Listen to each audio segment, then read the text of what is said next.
1970 ଜାନୁଆରୀ 26 ତାରିଖ ଦିନ ରୂପା ଗାଁରେ ସେ ଯେଉଁ ପଞ୍ଚମ ପର୍ଯ୍ୟନ୍ତ ସ୍କୁଲ ଅଛି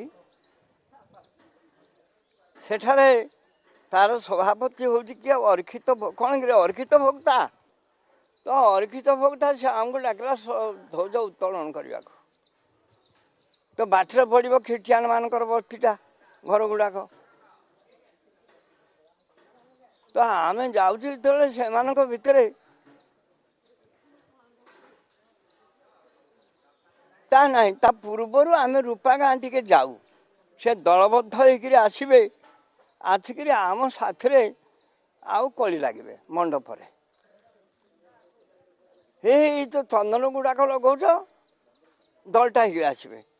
ଏଗୁଡ଼ା କ'ଣ ଏଗୁଡ଼ାକ କାଉ ଗୋହ ଗୁଡ଼ାକ ଏ ତୁଳସୀ ଗଛ କ'ଣ ଏଗୁଡ଼ା ହେଉଛି କୁକୁର ମୁତା ଗଛ ଆଉ ଏ କାଠ ପତ୍ର ଗୁଡ଼ାକ ଏଗୁଡ଼ାକୁ ପୂଜା କରୁଛ ଏଗୁଡ଼ାକୁ ମହାପ୍ରଭୁରେ ଏମିତି ଦଳବଦ୍ଧ ହେଇକିରି ଆସିକିରି ଆମେ ଆମର ମଣ୍ଡପରେ ବସିକିରି ତାର ଉତ୍ତର କରୁଥିଲୁ କରୁ।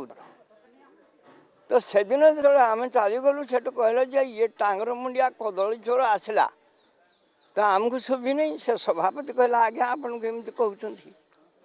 କହିଲେ ହଇରେ ଚକି ଅଛି ପେଶିଲା ପରେ ପେଶି ହେଇଯିବ ରେ।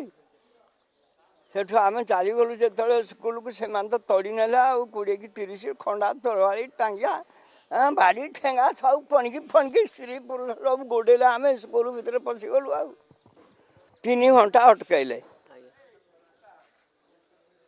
ହିନ୍ଦୁ ଅଛନ୍ତି ବେଶୀ ଖ୍ରୀଷ୍ଟିଆନ ଅଳ୍ପ କିନ୍ତୁ ଆମେ ସେଠି ନିଶ୍ଚିତ କରିନେଲୁ ଯେ ତୁମକୁ ଠିକଣା କରିଦେବୁ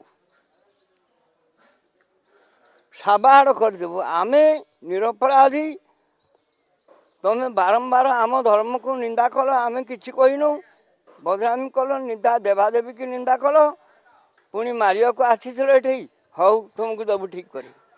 ସେ ମନରେ ଯେଉଁ ପ୍ରତିକ୍ରିୟା ସୃଷ୍ଟି ହେଲା ସେଇଠୁ ଆମେ ତ ଲେଉଟି ପଡ଼ିଲୁ ଆଉ। କରିଥାନ୍ତୁ କ୍ରାନ୍ତି ଗୋଟେ କରିକି ସବୁ ସେମିତି କରିଥାନ୍ତୁ ଷାଠେ ସମାଜରେ କିନ୍ତୁ ସଂଘ ଆମକୁ ଅଟକେଇ ଦେଲା ନା ସ୍ୱାମୀଜୀ ଏମିତି କରିବେନି ରହିଗଲୁ।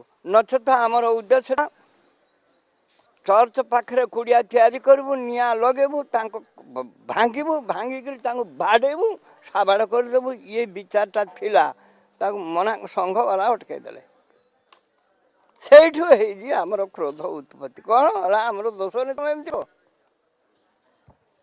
ବିରୋଧୀ ହେଇଗଲୁ ପୁରା ବିରୋଧୀ ହେଇଗଲୁ ଆଉ।